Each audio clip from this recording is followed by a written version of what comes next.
in the gaps and investing the federal money, and I think that will make a positive difference for cyclists and everybody else in the City of Toronto.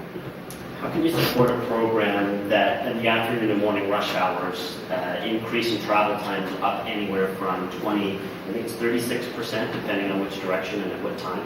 I mean, I know you campaigned on being someone who wants to tackle traffic congestion. So how can you support a program that brings about an increase in those travel times? Well, I guess you can look at the glass as being half full or half empty, and I can say that what we have done here is accommodated the balance of needs that are going to be present in a 21st century city, including thousands of people who cycle who were previously unsafe, even though they used Bloor Street. A lot of them are still using Bloor Street, and now they're safer, and they say they're safer. And by the way, all of those very same drivers, or the vast majority of them, report that they feel safer too, knowing there are separated bike lanes. And I will only say again in the glass half full category that the impact on car travel times have, during the pilot project, so during the course of a year, been cut in half. And I'm optimistic from the changes that I'll be pushing, along with others, forward to further changes in signal and turning configurations, some of which are identified right in the report, that we can cut that down, preferably to zero. But we can certainly cut it down to the point where it becomes a very small change to accommodate the needs of all of the different people who want to make use of Bloor Street. One of the challenges for us in the 21st century, and it's a difficult challenge, I acknowledge that, because there are strong views on all sides, as it were. I'd like to hope there aren't sides to this, is that we now have people taking the same public space that used to be exclusively allocated to cars and saying that there are other users who want to make use of that space. And so the challenge for us, and for me, and for my council colleagues and the staff, is to find ways to do that has little or no impact on people, that you can make changes. People sometimes don't like change, but my job is to do what I think is best in a balanced way for all of the people of the City of Toronto and all the different users, and that includes car drivers. And we will continue to work hard to minimize, hopefully to zero, the impact on people who choose to continue to drive cars or who have to drive cars in the city, on Bloor Street or anywhere else. Given all that, do you think that this was a done deal, that it was a foregone conclusion? I can tell you right now that, I saw some of the early measurements that were done back 6 months ago. There was kind of 2 waves of measurement done, and I went up and listened to businesses. I went myself 5 times to listen to business. And I can tell you there was a stage at which a lot of the sort of commentary and measurement was negative. But I think what happened is that, as usual with change, people got used to it. We made some adjustments to signal timing for traffic and to turning lanes and so on. Businesses made some adjustments.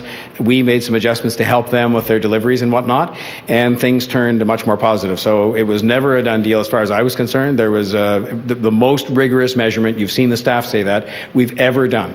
And I said I would be guided by what the data said, and while the data is not absolutely uniform in sort of saying that nobody was affected in a way that we still don't have to work on, which is why we're going to make further changes, I think the overall results of the data that we took so carefully and in so many ways and involving such advanced technology, that the result is something that I'm comfortable putting my own support behind as one member of council and as the mayor. So, Mr. Ray, we look now at Danforth. I've been very clear. What we're going to be doing in 2018 is we're going to be focusing on filling in the gaps in the 10-year approved cycle plan. And if you look at the 10-year approved cycle plan and look up 2018, you will see there are some gaps that are in the plan to be filled. And it involves doing that and responsibly investing the federal money that we have in the millions of dollars, which I want to see invested properly for the people of the City of Toronto. Those will be our priorities in 2018, and I don't anticipate adding anything to that list. Mr. Mayor, is all the data public that's being used to refer to? I believe so. Certainly it would be my hope that it could be. Now, there have been questions I've heard asked, for example, part of the technology, and I asked that there be something included in your package, I haven't seen it if it exists, that sort of explains the technology that had video involved with counting, so that you could actually watch the video and see that nobody was kind of faking the numbers of cars or bikes or whatever. And that's one of the reasons we use this advanced technology, which is an Ontario technology. I'm proud we used it in this. And so I've heard somebody say, well, could we get the videos? And I would hope you could, because as far as I'm concerned, this is all an open book. It is measured in an open way. All the studies should be made public, and frankly, if you're having any trouble getting those documents, contact my office, because I want you to have that information, all of you collectively, and I want the people to have it so they can know that what we did here was the responsible thing. We measured this many different ways, many different times, and we came to a decision, I believe the staff did, and I'm just one supporter of their decision that is consistent with what that data says. And if people want to look at that data and cross-examine it, I'm very happy they should be able to do so. And the data referring to the credit card use, That's Moneris data which we had to purchase. Like, they obviously sell that data, so we had to purchase it. And I think it actually was my idea to do it because I was concerned when you saw all these different business groups, some saying things were terrific and others saying things weren't very good, that the one thing you could take a look at that wasn't in and of itself determinative, but certainly was objective data that came from sales actually recorded by technology, was Moneris data. And so it took us a while to negotiate the purchase of it, which we did. And we had to negotiate the purchase not only of the data for the Bloor bike lane pilot area, but also for other areas of the city, so you could see if there was huge sales increases going on in other parts of the city and it was flat on the pilot, you might draw some conclusion from that. So we went to get all that, and it actually arrived fairly recently, and it says what it says. But I'd be quite happy, subject to whatever restrictions we're under in the contract with them. But I think now that we bought it, I think whatever it is we bought, we can make available to you, and I'll confirm that if you wish.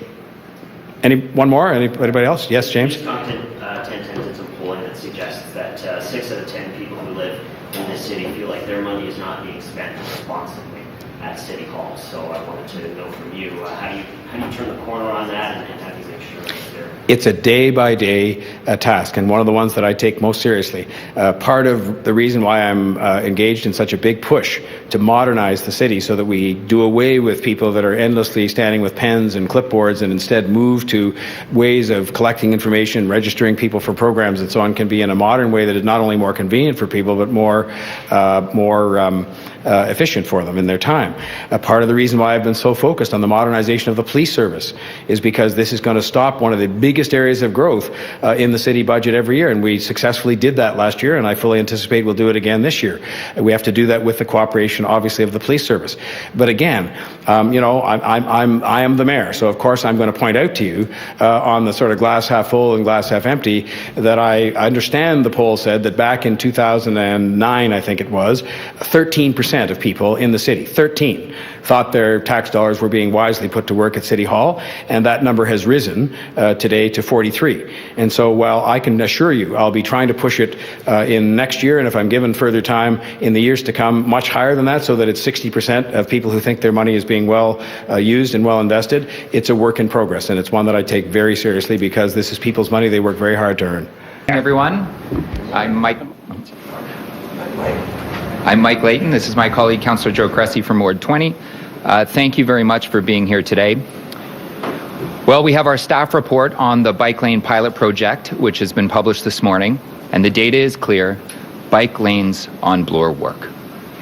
By every measure that we put out, cycling's up, traffic delays are down, spending at the businesses is up, the amount that people are spending or the number of people that are spending money at those businesses are up.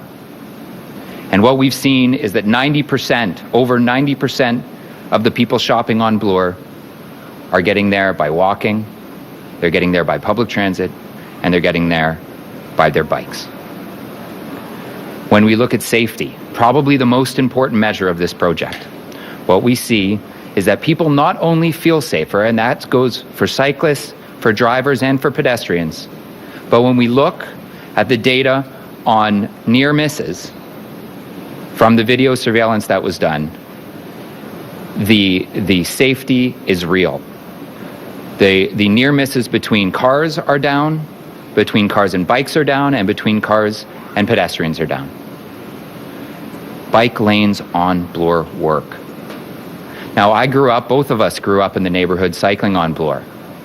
And I got to tell you, in those early years, it was dangerous. It didn't feel safe biking on Bloor. And my wife and I and our little daughter don't feel safe biking as a family, or didn't feel safe biking on a family on Bloor until these bike lanes came in. Now we are being joined by other families that are deciding to leave. Bike lanes in the city have been seen as a divisive issue. It's been seen as a debate between bikes and cars. Not anymore. Bike lanes on Bloor and the data behind it has shown conclusively that when you install a bike lane and you design it well, it is a win-win for everyone. This pilot has been the most comprehensively studied transportation project in the history of the city, and the results are crystal clear. It is moving more cyclists. The Bloor Street Bike Lane is now the second most popular bike lane in the entire city after only 1 year.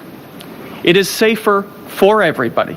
85% of cyclists now feel safe riding on Bloor. 66% of drivers now feel safer driving on Bloor. And near-miss collisions are down 44% in only 1 year. It has had minimal impact on vehicular movement. In fact, since the first round of counts last year, we've been able to reduce in half the vehicle travel times in the morning and afternoon peaks, and by making it permanent, we'll be able to improve that further. And overall, business is up. We found that only 9% of customers in the area drive. And while change is absolutely hard for business, as it is for everybody, what the data, the real data has shown is that retail transactions based on debit and credit cards using Moneris data has shown that business actually increased by 4.5% on Bloor. It increased since bike lanes went in. And when you compare that stretch of Bloor over the same time period to the adjacent streets on Bloor and Danforth, you find that it increased further still. And so Michael Bloomberg, I've quoted him often on this issue, he said, "In God we trust, everybody else bring data." The data is pretty clear. Now, the bike lane, is it perfect? Not yet. We have more change to make, and by making it permanent, we can actually make those changes. And we can deal with issues like accessibility and others. But in a growing city, we must redesign our streets to move people, and move people safely. We have no other choice. 21st century cities don't tear out bike lanes, they build more of them. That's what it's time to do. I'll close by saying that we have a big decision coming up at Council. The Bloor Bike Lane pilot will come to Council after Pewick. And at Council, I expect and hope that our Council colleagues will follow suit and support staff's recommendations. In doing so, I want to thank and commend Mayor Tory. He has been, over the course of this year, exceptionally thoughtful and data-driven. Since the get-go, he said, "Let data be our guide." Well, we got the data, and the evidence is clear. Now we're calling on all our fellow councillors to follow suit. It is time to make bike lanes on Bloor permanent. With that, I'll open it up for any questions.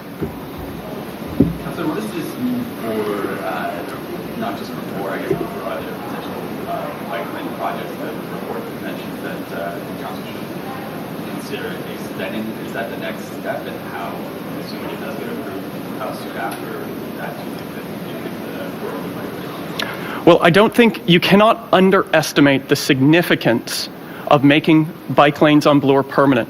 Because for decades, it's always been a debate. It's been this fictitious narrative that we have cars or bikes. But the reality is, in a 21st century city, you need to move people and move people safely. And that means redesigning our streets from simply moving cars to moving people. That means pedestrians, cyclists, active transit users, and vehicles. So what does this mean going forward? Well, I've always said if you can build a bike lane on Bloor, you can build a bike lane everywhere and anywhere. And so what this means tangibly for going forward, in 2018, we have an ambitious cycling strategy to develop through federal funding a whole range of new cycling infrastructure. What does this mean for the rest of Bloor and Danforth? Well, in the report, staff have been very clear that they are looking from Kiel to Danforth as part of the 10-year plan, and they have said that the Bloor pilot should help guide that thinking, and I look forward to that update coming in 2018 as part of the 10-year update plan, and I look forward to continuing to ride on Bloor safely.